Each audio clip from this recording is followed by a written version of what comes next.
मध्य प्रदेश की राजनीति में इन दिनों एक नाम सबसे ज्यादा चर्चा में है, मीनाक्षी नटराजन। कांग्रेस की राज्यसभा उम्मीदवार मीनाक्षी नटराजन का नामांकन रद्द होने के बाद सियासत गर्मा गई है। कांग्रेस इसे लोकतंत्र पर हमला बता रही है, जबकि बीजेपी का कहना है कि नियमों के तहत कार्रवाई हुई है। लेकिन सवाल यह है कि आखिर मीनाक्षी नटराजन कौन है। देखिए हमारी खास रिपोर्ट। मध्य प्रदेश के मंदसौर से लेकर कांग्रेस के राष्ट्रीय नेतृत्व तक मीनाक्षी नटराजन का सफर काफी दिलचस्प रहा है। मीनाक्षी नटराजन को कांग्रेस में राहुल गांधी के सबसे भरोसेमंद नेताओं में गिना जाता है। वो उन चुनिंदा नेताओं में शामिल रही है जिन्होंने राहुल गांधी के साथ संगठन को मजबूत करने में लंबे समय तक काम किया है।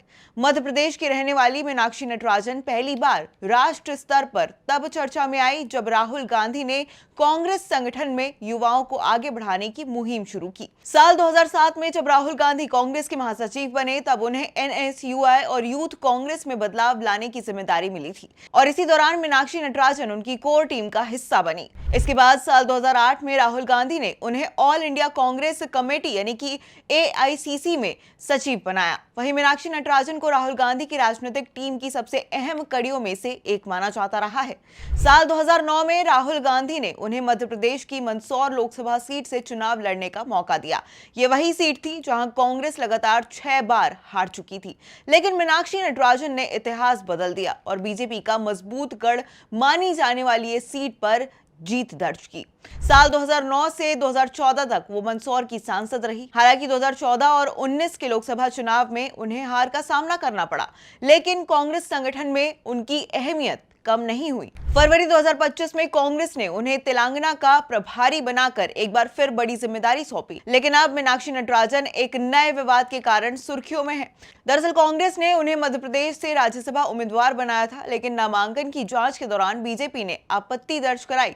बीजेपी का आरोप था कि मीनाक्षी नटराजन ने अपने नामांकन पत्र में एक लंबित न्यायिक मामले की जानकारी नहीं दी है, जिसके बाद रिटर्निंग ऑफिसर ने दस्तावेजों की जांच के बाद कहा कि उम्मीदवार ने फॉर्म 26 में संबंधित मामले का उल्लेख नहीं किया है और इस वजह से उसका शपथ पत्र अधूरा माना गया है और इसी आधार पर उनका नामांकन रद्द कर दिया गया है। अब नामांकन रद्द होते ही कांग्रेस ने इसे राजनीतिक साजिश करार दिया है। वहीं कांग्रेस नेता जयराम रमेश, केसी वेणुगोपाल, भूपेश बघेल और सचिन पायलट समेत कई वरिष्ठ नेता चुनाव आयोग पहुंचे और विरोध दर्ज कराया। वहीं खुद मीनाक्षी नटराजन ने आरोप लगाया है कि बीजेपी के पास राज्यसभा की तीसरी सीट जीतने के लिए पर्याप्त संख्या नहीं थी और इसलिए चुनाव प्रक्रिया को प्रभावित करने की कोशिश की गई।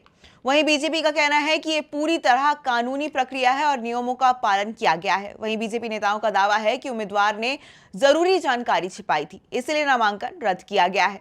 अब इस पूरे मामले ने राज्यसभा चुनाव को और दिलचस्प बना दिया है। मध्य प्रदेश विधानसभा में राज्यसभा की 3 सीटों के लिए चुनाव होना है।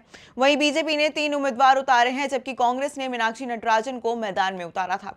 वहीं नामांकन रद्द होने के बाद कांग्रेस कानूनी लड़ाई लड़ने की तैयारी कर रही है और अब सबकी निगाहें इस बात पर टिकी हुई है कि चुनाव आयोग या अदालत इस मामले में क्या फैसला देती है। वहीं राहुल गांधी की करीबी सहयोगी, पूर्व सांसद और कांग्रेस की अहम रणनीतिक चेहरा माने जाने वाली मीनाक्षी नटराजन आज एक बड़े राजनीतिक और कानूनी विवाद के केंद्र में है।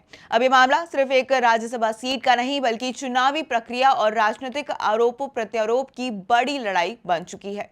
देखना होगा कि आने वाले दिनों में इस विवाद का अगला अध्याय क्या होता है।